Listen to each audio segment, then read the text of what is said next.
philanthropist, and he loved Israel. Never went to synagogue, but he was Jewish. And he said to me, Nat, he said, we want to set up a plant in Israel. And a place called Bitana Haron, just out of Herzliya. And it was a tiny little community. And I was to supervise the construction. I had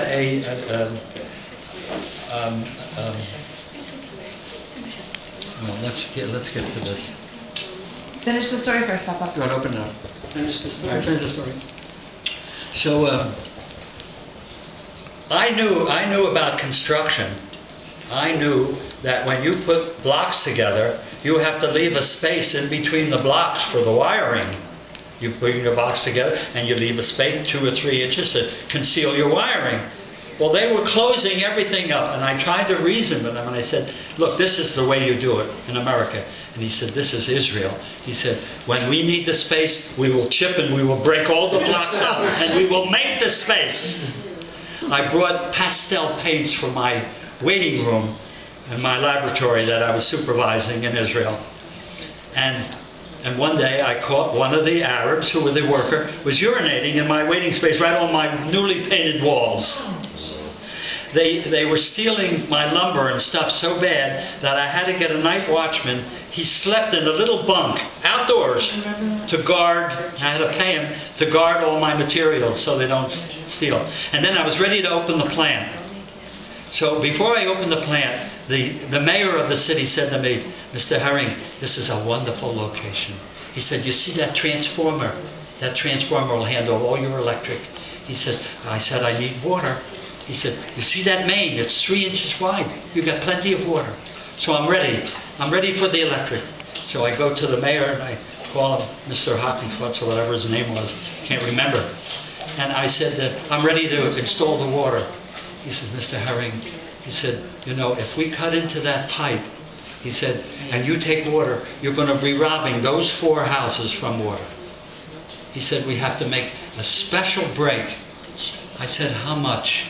He says, $1,500. It was a lot of money in those days. So I called the United States, and my boss was Tevye. His name is Tevis Goldhalf. He is 94 years old and still sends me funny emails till today. He's on my email every day, and we're buddies. And I called Tev, and I said, Tev, the community, it was a moshav. A moshav are people who grow products and they take them to the market and they personally gain and get money. Moshav, not like a kibbutz. A kibbutz is a community affair where nobody gets paid and everybody works. So anyway, Tev says, how much? I said, $1,500. He says, what, we have a choice? He said, get it done. He said, you got the money, get it done. Then I need the electric. And they say to me, you know, in back of your laboratory, we're building houses. And we wanted to use this transformer for those houses. Now you're going to take all the electricity. I said, what'll it cost? He says, you know, in America, you have so much money, and we're so poor here. He says, it'll cost $3,000. We have to put a big transformer up there. I called Tev. I said, Tev, they got their hand out again. He says, how much? I said, $3,000. He said, do we have a choice? I said, no. The back room where I had my electrical facility looked like the control room in an atomic space center. They had meters there that I couldn't read, that I didn't know anything about. They were so behind our American times of hooking up electricity. Now this was in 1962. It's a lot different today. They've sent their engineers over here and they've developed a lot of money. I brought the poultry industry in 1962 to the state of Israel. We had a float that when chickens drink so much water and the trough got low, like the toilet plunger in your toilet bowl, as soon as it got low enough, the water came in by itself. They didn't have a name for it, so they named it a shaston. When Ruthie went back to the United States for 2 weeks, I was invited by the Minister of Agriculture. Of course, I work very, very close with everybody, and they loved this new industry that was coming in to make vaccines for their chickens. And I was invited to their house for dinner. And he lived on a street called Eben Gebero. And so I practiced my Hebrew, and I was thinking if I addressed a man or a woman, I'd say, Slicha Geveret, for a woman, Eifo Eben Gebero. That means, pardon me, where is this street? Or Slicha Adoni, Mister, where is the street? So naturally, I got lost. I'm all by myself. Ruth in America. So I see this woman standing on the corner. I said, Slicha Geveret, like a real Israeli. Slicha Geveret, Eifo Eben Gebero. She says, are you American? In perfect English.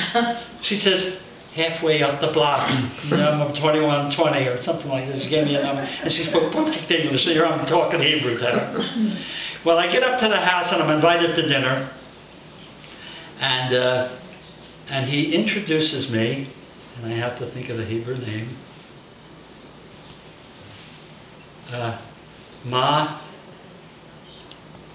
Oh, sure, I'm having a senior moment.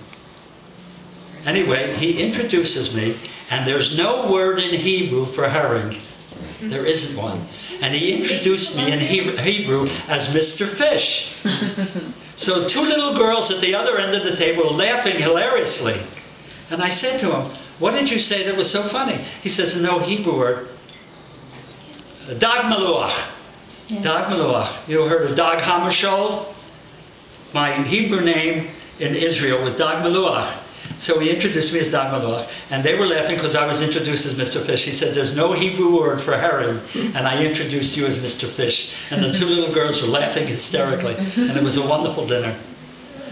That's is the plant still there? And what? Is the plant still there? No, the plant is, they sold the plant. They sold the plant to the state of Israel, and Israel operates the plant. But it is still there. And we couldn't find, Ruth had had enough.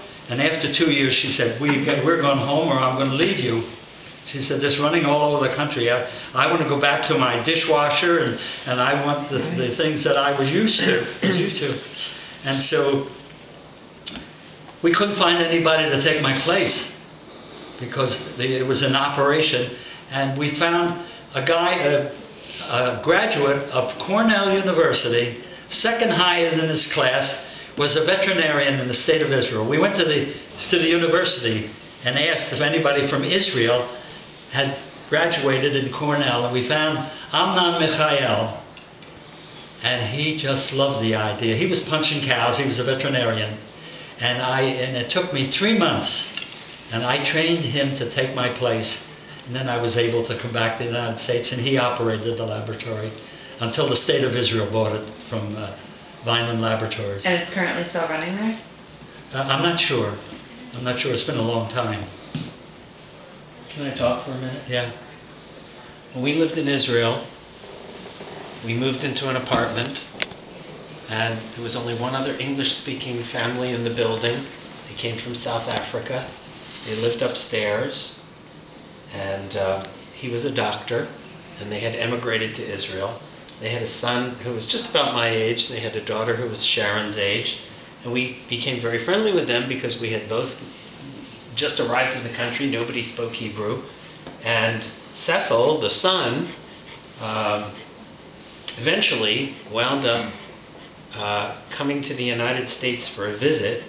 And my first wife was having a Thanksgiving dinner. And we said to Cecil, it was Thanksgiving time. I hadn't seen him in about 16 or 17 years. I said, come for Thanksgiving. You know, we're going to have a lot of people. And one of my ex-wife Karen's cousins was at the Thanksgiving dinner. And Cecil met her and married her. And he and Ellen are still married. They live in Lenox, Massachusetts. And we're still friends to this day.